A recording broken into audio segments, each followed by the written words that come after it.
There's just so much I like don't even know how to talk about it. The developer company is like wacko out of their minds. The most beautiful covers, honestly. I was like flabbergasted. Oh. This is a thriller, I guess. Basically executed. Now, I forgot all the characters' names. I'm not a romance reader at all. Severely disappointed. Wait, hang on. And I loved this book. It was so creepy. It was fail. It turned in every direction and then more. To be honest, even when I was in high school, I never even did that. So it was really, really sweet. It was really sweet. I don't really remember this book very much. It was a good try. I read Shatter Me by Tara Mafi. Consumerism. Bleh. Yeah, I really don't understand what this was. Loved it.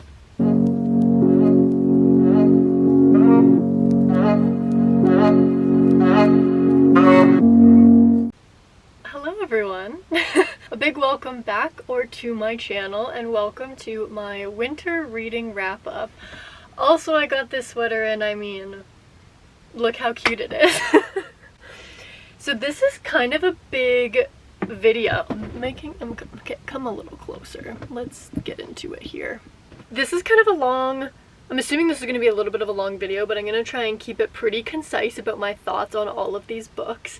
Now, winter reading wrap up, I'm counting end of October to end of February. Today, actually the day that I'm filming this, is February 26th. That was not quite the end of February, but yeah, kind of late October to the end of February. It's kind of what I'm considering my winter reading wrap up. The only reason is because the two first books, I know that I started them in October. I was gonna do November to February, but I know I started these in October and I just thought I would include them. So yeah, I hope you guys enjoy this video, and let's just jump right into it. Here are all of my thoughts and feelings and all of the books that I read this winter. Starting off with Under the Whispering Door by TJ Klum. This was a really cute book. I really liked it. This Reaper comes to collect Wallace from his own funeral, and Wallace is starting to figure out, like, I think this means I'm dead. But he meets a character named Hugo who runs this magical tea shop and essentially starts to figure out that there's this kind of in-between place between life and the next, or the beyond. And he essentially just discovers this kind of new love for life. Wallace is a pretty like heavy workaholic type guy the whole time that he is alive, and he never really had a chance to experience a different kind of life or different values in life. And what he does is get the opportunity to discover those things in the in-between before death. His life, his body, his soul on earth has pretty much passed on, but he's somehow granted this chance to meet this wonderful community of people called Reapers, who basically gather the souls in between the death on earth and their soul between kind of the beyond, or the next step. And even the people who are Reapers don't really know what that next step holds, because it's different for every person that walks through. But it is just such an interesting story. I really liked it. He makes the most beautiful covers, honestly. They are so pretty, which is, yeah, definitely why I picked it up. But I also really understand and really appreciate the stories, such as Midnight Library, if you've read that, by Matthew Haig. I really appreciate kind of the storytelling and the understanding of the in-between, or what happens if we were given the opportunity to kind of change our perspective on life, or change kind of the outcome of different decisions that we made. So yeah, Under the Whispering Door, really sweet. I definitely pictured the scene that this was all taking place again in a magical tea shop, so it was really cute. Also, I don't really rate books, so I don't really have like a star system or anything like that for the books that I read. I just have feelings and thoughts, so yeah. Next, I read Fourth Wing by Rebecca Yarros, and guys, I'm obsessed. I fell head over heels for this series. This was my first ever fantasy book, which I think was a great decision because it was so easy to understand the world and the characters. Essentially, if you have not heard of this book before, this story, there's just so much, I like don't even know how to talk about it. This story is told about this girl named Violet Sorengale. Essentially, think a little bit like Harry Potter, as in there's like different houses in this kind of college or town structure. Once you get to a certain age, you're assigned to a house in Harry Potter, but that's not what it's called in here, but it was really easy to kind of associate it that way. It's very like academic focused, and so it's pretty easy to picture the setting and the scenarios going on. But essentially, Violet has been training her whole life to go into the scribe quadrant, which is essentially, kind of as it sounds, almost like the librarians or the keepers of the history of the land. And all of a sudden her mom throws her into the riders quadrant. Again, Violet is very like, it's pretty emphasized that she's small and weaker than a lot of the other riders, because riders are people that bond with dragons, and they quite literally fight the wars of this kingdom, and they, well, fly or die is their whole, you know, motive and mission. And so, yeah, it's a pretty intense story. It is fantastic. The characters are amazing. This was the first book in a long time that I've felt like I've been watching a movie while reading it, because I was so invested and just could picture the scenes and the setting perfectly. There's an amazing playlist on Spotify that's all like acoustic music that goes along exactly perfectly with the storyline of this book, and I just had that on repeat the whole time. It set the scene perfectly. It was such a great first fantasy book, and just a great book in general. I loved it.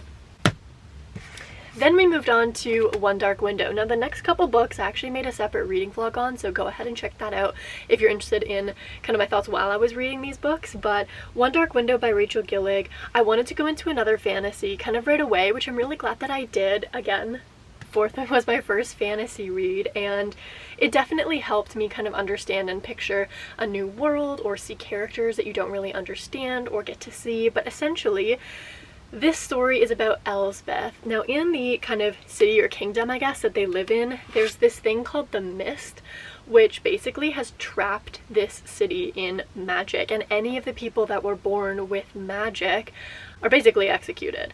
Now Elsbeth secretly has something in her brain. Now this character is called Nightmare, and Nightmare is an actual character in the story, but Nightmare is in her brain.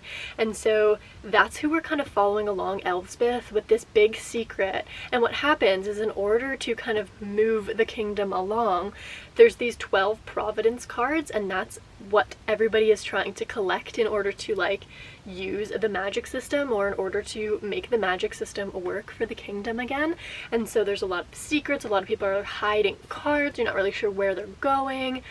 Yeah, it was really good. There is a second book out. I believe it's just a duology, this series, but I didn't love this book. For some reason I couldn't really connect to the characters very well. I thought I was gonna like it a lot more than I did, is kind of the summary of that. So I don't think I'll be going into the second one, but this cover is gorgeous and I love it. So yeah, it was a good try. It was a good try.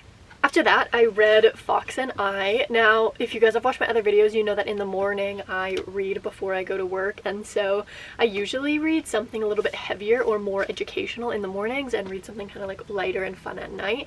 So this was one of my morning reads. It was such a sweet story about this girl. It's a true story about this girl and this like friendship that she kind of cultivated between a fox that lived on her property. She is very academic, so she's extremely well spoken, and she is actually a professor at a university as well, but has also been a ranger at national parks. And so it kind of just detailed her story and her like living in isolation in the mountains of Wyoming, and talking about her relationship that she cultivated with this fox. They would like read together, she would like feed all the other animals that came to her place, and yeah, just this like relationship that she kind of connected with all the wildlife around on her property, and this special bond that her and this fox ended up having. It was really, really sweet. It was really sweet. Then we have The Writing Retreat. This is by Julia Bartz. If you watched my last video about me reading this book, yeah, I really don't understand what this was. This is a thriller, I guess. I don't think it's a mystery personally, but it was kind of like a thriller, and the whole kind of, I don't know. I didn't like it clearly based on my face, but the whole idea behind this book was there is this kind of very famous writer, but she's really secretive and keeps to herself, and she lives in this kind of like crazy mansion type thing in the middle of nowhere, and she runs this contest where she's going to select 5 or 6 writers from around the country to come and like essentially study under her, and no one really knows very much about this writer because she's not very public spoken, but she invites these 6 writers, and our main character gets chosen and gets to go to this writing retreat. But something goes awry. One of the problems is that she's also there last minute with her ex-best friend, and they have like a lot of history that they need to like now work out, and they're trapped in this cabin. As the cover clearly states, it's definitely taking place in winter in this kind of like stormy environment. Obviously stuff continues to go wrong. You're kind of going along with this like mystery thriller plot line.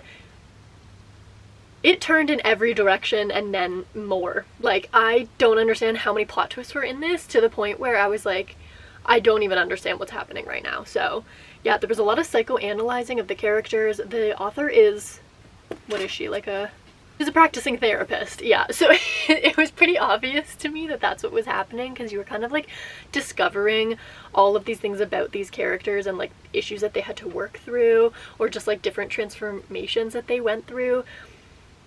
But you're also trying to figure out this like whole mystery aspect that's going on, and then there's some creepy things that happen in this cabin, and then it's the middle of a snowstorm, and like, yeah, there was like, didn't like it. It was a lot. Then I read Shatter Me by Tara Mafi. This book, honestly, I was obsessed. By the way, if you did watch that other vlog, I did end up getting actual pretty tabs, so look at that. This was the first book I've ever tabbed before. I never really got the urge. I never really knew why people annotated their books or tabbed their books, but the writing in this book was so incredibly amazing. I was like flabbergasted, for lack of a better term. Now, Shatter Me is a massive series. It's massive. I bought this first book, and also because I believe that the covers are just seriously stunning, but I fell in love with this book and bought the next 2 books right after it. Essentially, Shatter Me is about this girl. Her name is Juliet. She, essentially, when she touches people, they die. We don't really know why, but this book follows her story. She's actually been like locked away in some kind of like, we're not really sure, maybe like a hospital or like just like a almost like a prison kind of thing, because again, they figured out that she had this power and everyone was really scared of it, so they kind of just locked her away and treated her very terribly. And a lot of this book, the reason why I think I liked it so much is we get her journal and her point of views, and we get the writing that's like scratched out, so it's very much following her thought pattern when it's really like, it's really erratic. And that was such an interesting kind of way and plot to take this story. Essentially, it's placed in a dystopian world as well, and so there is this government structure called the Reestablishment that basically like shut down all of the housing structures that we know. They're basically just like this new government regime that's taken over, essentially like a huge military force, but it's taken over the entire world and split everything up into sectors. They only get like rationed food samples. They're kind of on this like dying planet, and the whole atmosphere and vibe of this book is so awesome. The main character, like the thoughts in her brain are just so interesting, and like I said, the writing is so lyrical and beautiful, and like the way that she describes things is just so crazy. I absolutely loved it. We then moved into a reread. This is Ellie and the Harp Maker by Hazel Pryor. That's such a cute name. This is a reread. It was actually a book that I got in COVID, like right at the beginning of COVID, when I didn't really know what was going on. I ended up going to Shoppers because that was like the only store that was open. The libraries weren't open anymore, and just buying a bunch of books. And I'm not primarily a romance reader. Actually, no, I'm not a romance reader at all. But this story was so sweet. I don't think I would really even necessarily call it a romance, but it was kind of just like a feel-good book. It is about these 2 characters, Ellie and Dan, and kind of Dan is like this really sweet, quirky guy who makes harps out of his barn, and Ellie runs into him one day, and they just like, I don't know, create this friendship, I guess, surrounding harps, but also the outdoors. Ellie's always dreamed about like playing a harp and learning how to play the harp, so they kind of create that friendship around that aspect. And a couple things happen that yeah, just develop their friendship, their relationship. But honestly, it's really, really sweet. I really enjoyed the storyline of this book for the second time around. Again, the cutest cover, and it was really sweet and good. Feel good book for sure. Okay, now moving on in the Shatter Me series, there are novellas between every book in the series as well. So this book is called Unite Me, but it's actually two of the novellas. The first one is Destroy Me. Now Destroy Me happens before after Shatter Me, going into Unravel Me. So I read the little novella. Now the novellas are also in a different character's point of view, so you kind of understand a little bit more of the story and a little bit more about where other characters are coming from. So I would highly recommend reading the novellas if you're thinking about going into this series. But yeah, I read the novella for that. Again, not much to say in another character's perspective, so it was super neat. And then I went into Unravel Me, which I also did really enjoy.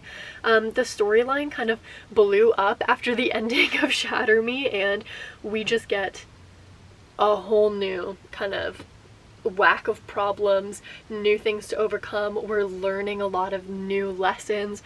We're again trying to like figure out what's going on with this whole reestablishment thing. Like, is Juliet the only one with like this power? Like, there must be other people with this thing. Yeah, really good. Then we went into Throne of Glass by Sarah J Maas. Now, I have not read any of Sarah J Maas's books before, but this one sounded really interesting to me. Again, pretty sure you say her name Selena. I'm just gonna say Selena. That could be wrong, but this was about Selena, and she is an assassin and essentially is summoned to this huge castle. She's basically dragged out of some kind of like a slavery type camp and dragged to this castle, and is used for her abilities as an assassin to compete with a bunch of other thieves and warriors in this like massive competition in order to be called the king's champion. And again, she's just been pulled out of this super rough backstory, and no one really knows. Like, everyone else around her doesn't know that that's where she came from, but she has this wild reputation of being one of the worst assassins in this entire kingdom, and no one's ever seen her face before. So she kind of has to like hide who she is a little bit, because we really want her to win this competition, but no one can find out like who she is, kind of thing. And it was honestly really great. I flew through this because my whole goal was to finish this book before I got on a plane to our family vacation in December, and so I kind of like flew through this, but in a really good way. I really enjoyed it. I did not read Assassin's Blade first. This again is a really long series. I'm not sure how much I'll continue, but I did buy Crown of Midnight up there, which is the second book, so I'll get to that when I get there. But yeah, the third book in this series can be read as like a prologue, I think, because it does like flashback in time, but I started here because I just thought that this book sounded really interesting, and I ended up really liking it. So yeah, I'm excited to continue in this series and see what happens. Oh,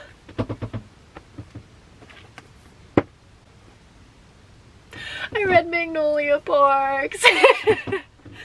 I read Magnolia Parks by Jessa Hastings. I barely have words for this book. It broke my heart into 1,000 million pieces. I am shattered on the floor, put back together, and then shattered even some more.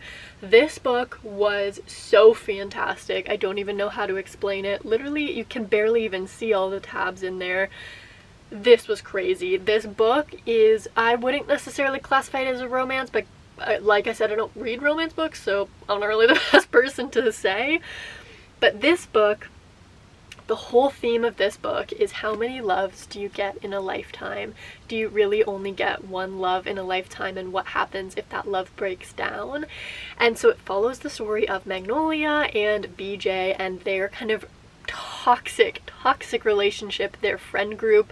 They continue to hurt each other over and over and over again, but it's just so real and raw. Now, they are also kind of like the high class in like London, UK, kind of like high class socialite, lots of money. So it's very heavy on like the fashion, because Magnolia's really into fashion, so it's very heavy into like the money, the rich culture, the society of like just high class consumerism, bleh.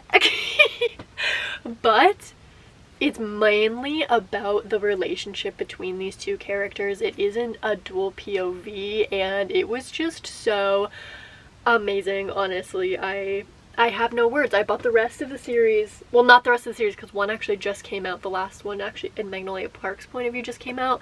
But the second book is Daisy Hates. Daisy Hates is one of the side characters in this book, who then gets their own book and their own kind of like POV, I guess, which is the next book in the series. Haven't read it yet, but I fell absolutely head over heels in love. I was like shattered, crying basically both times. Can't believe how many times this book is going to put my heart back together. I feel like the same thing is going to happen when we continue on in the series, because this is such a heavy concept, but also it was so beautifully written. Like, Jessa has such beautiful lyrical writing, and everything about it was just so real. It was just so heartbreaking, and it was just felt so true. And you know, after that, we went to The Only One Left by Riley Sager. This was a mystery thriller, which honestly was quite good. It wasn't one of my top. My most read genre is thriller and mystery. It's pretty much exclusively what I used to read when I got into reading years and years and years ago. But yeah, this was interesting. This was my first book by him, and yeah, it was pretty good. This is a story about, what's her name? Well, I forgot all the characters' names. Lenora. Yeah, this is about a girl named Lenora. When she was a teenager, her entire family was murdered one night in their giant mansion of a home on this cliff, and now, many, many years later, Lenora is still alive, but she can't speak. She's suffering from quite a bit of health complications. She's now, I think, in her 70s, and she has a home health aide that comes in and helps out. And Lenora, again, is still living in the same mansion where her whole family was murdered one night. She was never convicted or charged, and no one really knows what happened. The whole mansion is kind of like falling apart, but it has a whole crew of people still working there, maids and groundskeepers and stuff like that. And she gets a new home health aide to essentially help her, again, with any health issues that she's facing. But suddenly, Lenora types on a typewriter. Again, she can't speak, she can barely move very much, but she types with one finger. I want to tell you the whole story. And so now we're kind of finding out, like, what the heck happened all those years ago? Why was this case never solved? And, like, who are you? Like, what happened to you all those years ago? How come you're still living in this same mansion where your entire family was murdered one night? So, it was really good. Highly recommend. We then moved into The Angel Maker by Alex North, which is also a cool name. I really like this cover as well, too. This is also kind of like a, what would you call this? A thriller? Probably a thriller. I don't really remember this book very much. I read it in like a day or two. Essentially, this girl, Katie, her brother one day was like really violently murdered, and she's kind of like now years later still living with the guilt about like not understanding what happened. And essentially, Katie's like really struggling now to separate real threats from imagined threats just because of all the trauma that happened back then. Now, kind of at the same time, this detective is also going through another really gruesome crime. Do the two kind of like relate? We don't really know. It's kind of years in the future, and the problem is, do we think that the killer can actually know the future or tell the future? And in that case, how can you ever catch someone who is able to tell the future and know when the angels are going to be made? So yeah, it was kind of fine, but the concepts got a little bit lost on me as I was kind of making my way through this book. I remember being a little bit confused. Now, I read a lot of kind of like sci-fi books and stuff like that, so I don't usually get easily confused by kind of like the theoretical possibilities in books. In fact, I love that stuff. Those are some of my most favorite books, but this one, I don't really know. I got a little bit lost about like I just got lost in the sauce in this one, so definitely not a highly recommended book. Again, I don't really remember it, other than I remember just being kind of confused. So, yeah. After that, I read The Handyman Method, which is a horror book, and I would highly recommend this. I don't know why I liked it so much. It's just this short little book that I read again in like a day when I was on vacation. I read all of those books when I was on vacation, and I read super fast when I'm there because that's all I do. But I don't know why I liked this book so much. I'm kind of surprised. This was another book that I completely pictured the whole thing as if I was watching a movie, and I don't watch horror movies at all. They gross me out. I don't like, I don't know, seeing that stuff. Don't really like it, but I can read it. Okay? And I loved this book. It was so creepy. It was so, like, you could totally picture the characters perfectly, like, going through this whole story. It was amazing. Essentially, oh, this is by, sorry, I forgot to say, this is by two authors, Nick Cutter and Andrew Sullivan. They're actually both from Canada, which is super awesome. And they collabed on this book one day. They just kind of like had this idea for it, and I honestly think it came together beautifully. I would highly recommend this book. Essentially, it's about this family who moves into this new kind of like housing development. Again, most of the houses around them aren't done yet. Theirs is just like newly constructed, so they're moving in. There's some changes in jobs and stuff like that, so they need to move in really quickly. Once they get there though, weird things start to happen in this house, which shouldn't be happening because this is a brand new development. Like, they don't understand why things aren't really as they seem. And the husband is like, you know what, I don't have a job right now, so what I'm gonna do is try and find ways to fix this house myself. The developer company is like wacko out of their minds. They're not helping me at all, so I'm just gonna figure it out. And goes on YouTube and finds this YouTube channel called Handyman Hank, and essentially somehow this guy is putting out videos like exactly what the main character needs to do. He's like, these are all of the videos that I exactly need to fix my home. This is so fantastic. Now I have this person to follow. He forms like this friendship almost with Hank, and honestly, it just gets weirder and weirder and weirder from there. Like, at every turn, something like creepy, crawly, weird, kind of like gross, but in the perfect way, starts going on as we go through this book. And then their son is also now kind of looped into this whole weird side of everything. My camera's gonna die. I know I just charged you. Anyways, highly recommend. We might have to finish this in a little bit, but highly recommend.